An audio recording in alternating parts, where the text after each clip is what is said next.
Yeməkdən dərhal sonra yaranmış mədə şişkinliyindən dolayı oturmaqda və ya nəfəs almaqda çətinlik çəkirsinizsə, bunu bir neçə sadə üsulla aradan qaldırmaq olar. Təbii ki, ilk növbədə az və yavaş-yavaş yeməyə diqqət etməlisiniz. Sağlam qidalanma mütəxəssisləri yediklərinizi yaxşıca çeynədikdən sonra udmağı, lifli qidalarla birlikdə meyvə suları istifadə etməməyi məsləhət görür. Bunun üçün yeməkdən sonra yaranmış, qarın çöpünü azaltmağa kömək edən 6 faydalı məhsul və onların xüsusiyyətləri ilə sizi tanış edirəm. Qəhvə. Qəhvə həzm pozğunluğuna müsbət təsir edir. Qarın şişkinliyinin və həzm pozulmasının qarşısını almaq üçün ilk növbədə az və yavaş yemək tövsiyə edilir. Amma bu qaydaya əməl etməmisinizsə, onda problemi qəhvənin yardımı ilə aradan qaldırmaq mümkündür. Bunun üçün yeməyi bitirdikdən az müddət sonra bir stəkan qəhvə için. Çoban yastığı çayı. Çoban yastığı çayının bir çox faydaları var. Mədə əzələlərinə rahatlıq verir, yuxusuzluq problemini həll edir və stresi azaldır.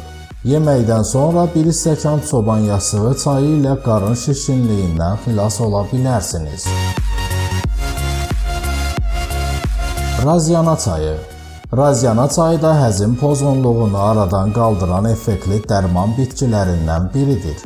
Ağır yeməklərin sürətlə həzm olunması üçün bir stəkan isti suyun içinə bir miqdar razyana əlavə edib dəmə qoyun və isti halda için. Zəncəfil çayı. Çox qədim zamanlardan bəri mədə şişkinliyinə qarşı zəncəfil çayı istifadə edilir.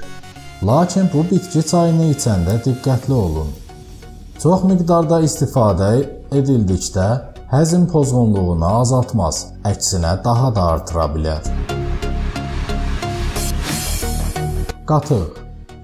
Qatığın tərkibindəki aktiv bakteriyalar mədə hormonlarını hərəkətə gətirir və yeməyin daha tez həzm olunmasına kömək edir.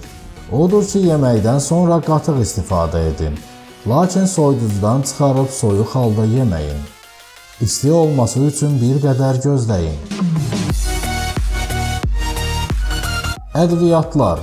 Şərq mətbəxinin və mədəniyyətinin ayrılmaz hissəsi olan ədviyyatlar həddən artıq istifadə edilmədiyi təqdirdə həzmi asanlaşdırır.